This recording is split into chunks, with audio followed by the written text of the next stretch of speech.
Hemm deċiżjonijiet li stajna ħadnihom b'mod differenti, mela m'hemmx. Dikjarazzjoni ċara mill-Prim Ministru Robert Abela fejn ammetta li seta' ħa deċiżjonijiet differenti fir-rigward tal-pandemija tal-COVID-19. Issu huwa minnu. Ħadd ma jista' jippretendi li se nfaqgħu subajna ngħidu l-pandemija għaddiet u niġu lura l-normalità sħiħa millu mal-għada.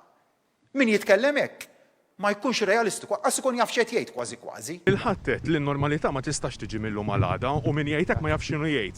Inti kont taf x'qed tgħid f'Mejju. Min tista' twieġebni Prim Ministru.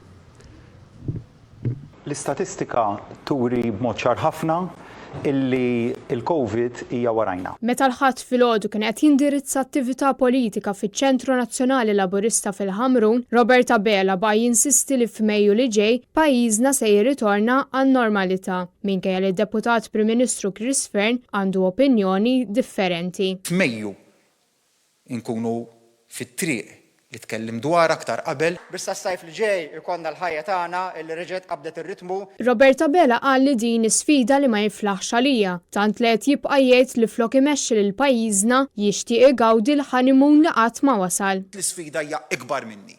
Kellna minn kollox. Barra ħanimun. U jidher li din il-konfużjoni qed tkompli tidher fi kliem Abela meta qal li l-qatt f'pajjiżna naqas minkejja l-istatistika tal-Eurostat turi mod ieħor fejn is-sena li għaddiet il-qatt żdied bi 3,000. Il-qatt reġa' beda nieżel ġimgħa wara ġimgħa wara ġimgħa u llum fejn qegħdin. Inqas qatt milli kellna f'Marzu li għadda.